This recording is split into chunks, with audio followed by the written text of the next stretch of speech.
আমি একটা জায়গায় তকরির করছিলাম, যখন এই কথাগুলো বলার পরে ইউনিভার্সিটির একটা ছেলে জিজ্ঞেস করতেছে, কুমিল্লা ভিক্টোরিয়া কলেজে পড়ে, তাহলে স্যার বলেন, হুজুর বলেন, তাইলে আল্লাহ কোথায় থাকে? আল্লাহ কোথায় থাকে? তো আমরা জুমার মধ্যে যেই জন্য 7 জুমাতে আলোচনা করেছি না, 7 জুমাতে আলোচনা করেছি আল্লাহ কোথায় থাকেন। ঠিক আছে, এই যে আল্লাহ যে কোথায় থাকেন বলতেছেন, এটা কেন বলেছেন? কারণ আপনি প্রিন্সিপাল আপনার কাছে ক্লিয়ার না। কেন? কারণ কোথায় কখন এগুলা স্থানের সাথে সম্পৃক্ত, সময়ের সাথে সম্পৃক্ত। আপনি কোথায় জিজ্ঞেস করবেন যদি প্রশ্নটা কিসের সাথে সম্পৃক্ত হয়? স্থানের সাথে।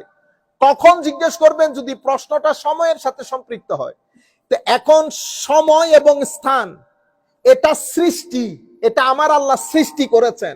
যেহেতু সৃষ্টি করেছেন, তার মানে কি সৃষ্টির আগে এটা ছিল না, এটা পরবর্তীতে হয়েছে। তো এটা যখন ছিল না তখনও আমার আল্লাহ ছিল, এটা যখন ছিল না তখনও আমার আল্লাহ ছিল। এখন কোথায় আছেন? আগে যেখানে ছিলেন।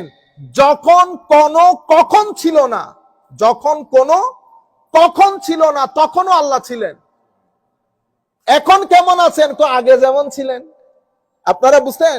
তাহলে যখন কোনো কখন ছিল না তখনও আল্লাহ ছিলেন, যখন কোনো কোথায় কোন জায়গায় জায়গা ছিল না তখনও আমার আল্লাহ ছিলেন।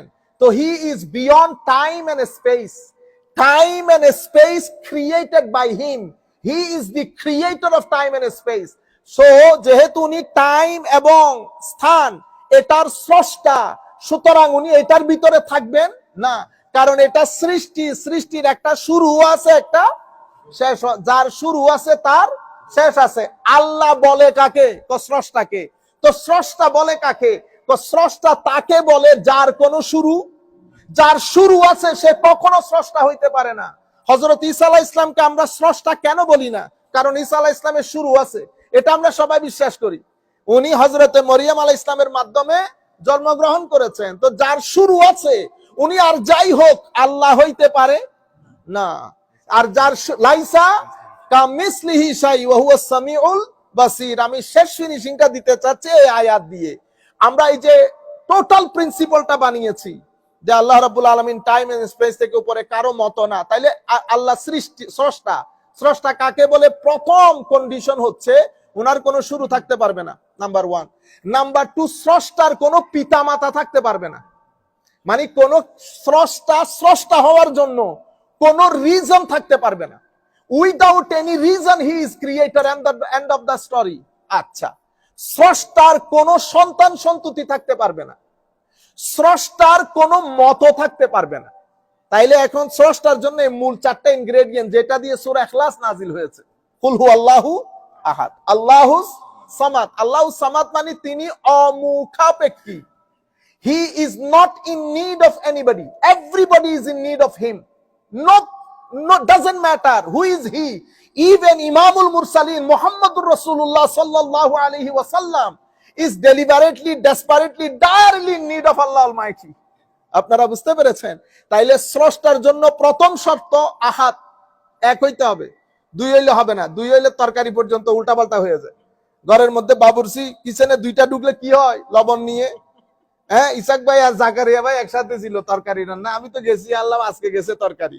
বাইকনা বলে এটা দিবে, মামু বলে না এটা না এটা। বুঝতে পেরেছেন? তো তাদের 2 জনের ডিবেট দেখে আমি বলতেছি আলহামদুলিল্লাহ, আজকে বুঝতেছি আল্লাহ একজন কেন।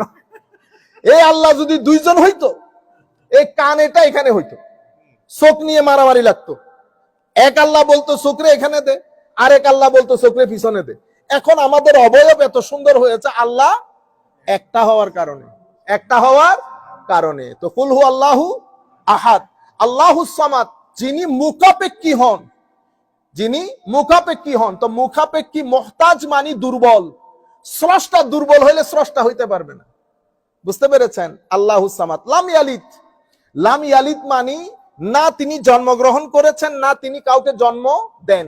যদি জন্মগ্রহণ করেন তো যার থেকে জন্মগ্রহণ করেছে উনি বড়। স্রষ্টা থেকে আপনি বড় হইতে পারবেন না।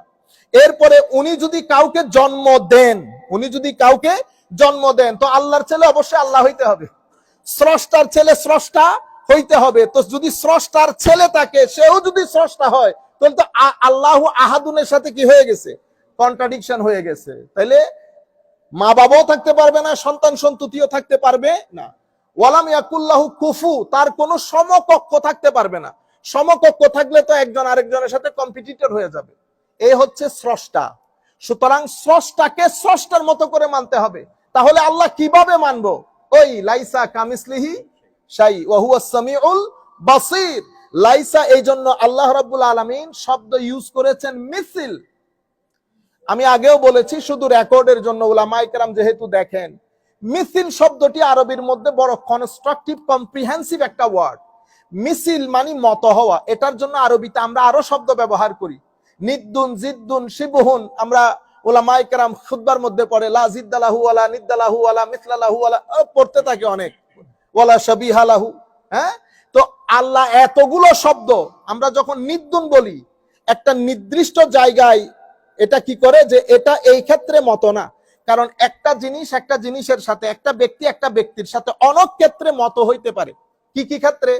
দৈর্ঘ্য, প্রস্থ, গঠন, ধরন, আকৃতি, প্রকৃতি, এগুলার ক্ষেত্রে একটা আরেকটার মতো হইতে।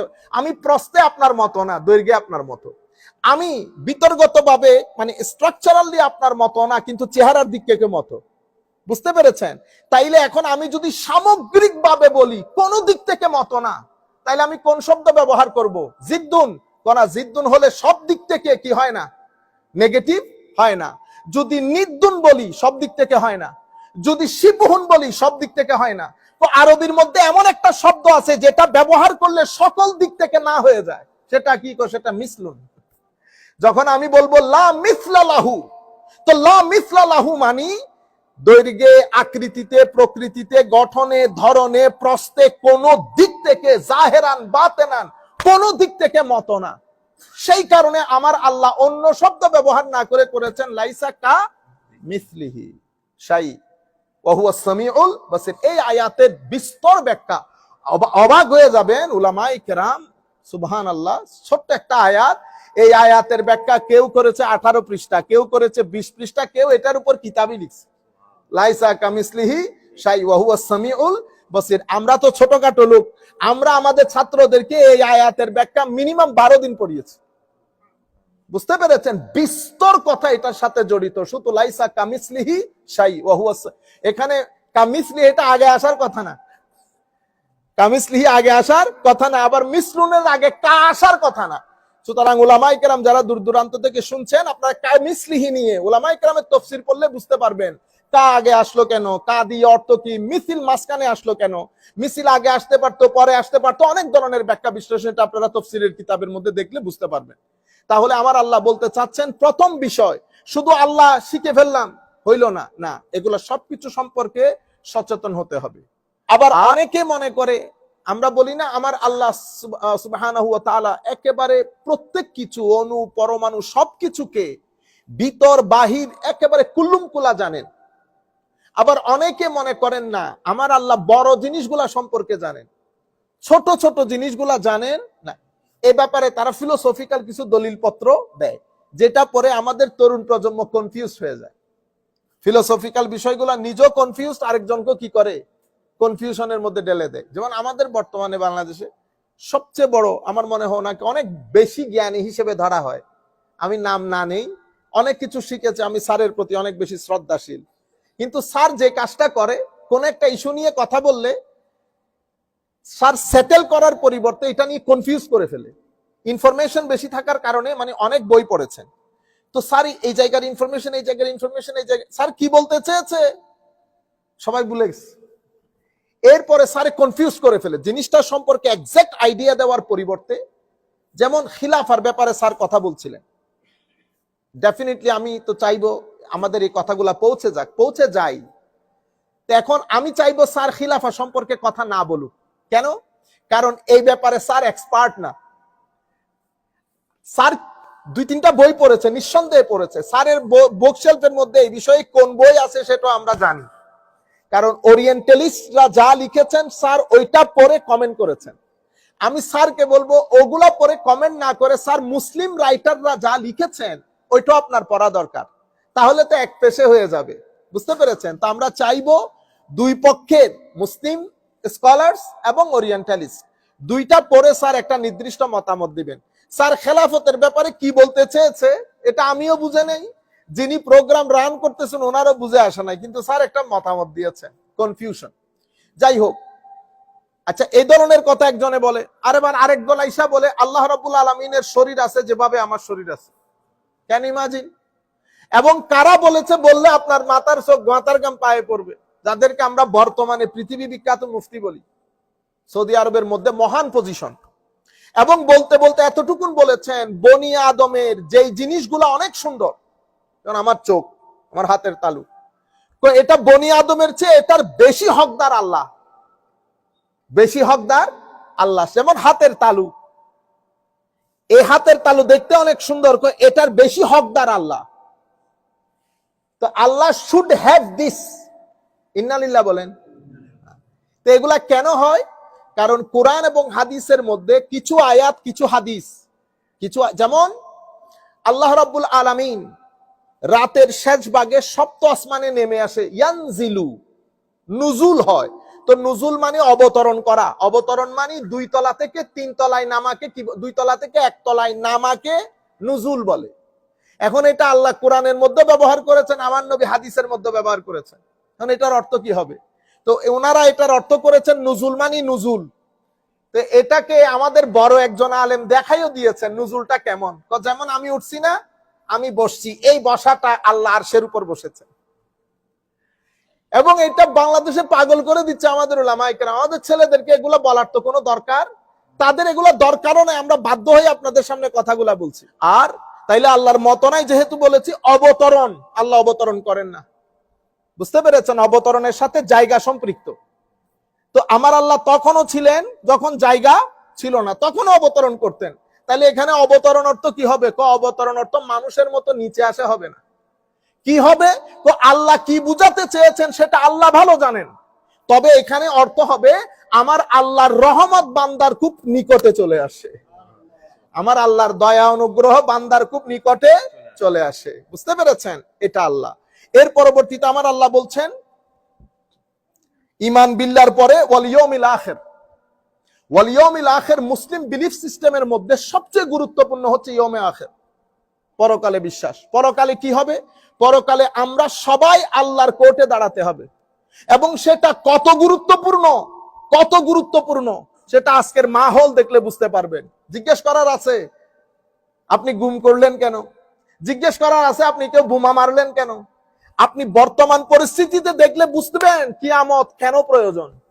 এখানে কেউ কাউকে জিজ্ঞেস করার নাই, বেটা বোমা যে মারলি, এতগুলা মানুষ যে মারা গেল, তো এটার কোনো সওয়াল জবাব নাই। আমার আল্লাহ বলতেছে দুনিয়াতে না থাকতে পারে, কিন্তু আমার এখানে খাতা খোলা, এখানে একটা ডট পরিমাণ অ্যাকাউন্টেবিলিটি বাদে আমার কোর্ট থেকে কাউকে সরতে দেয়া হবে না। You can't take one step even without 100% accountability ensured by Allah almighty. You can't move.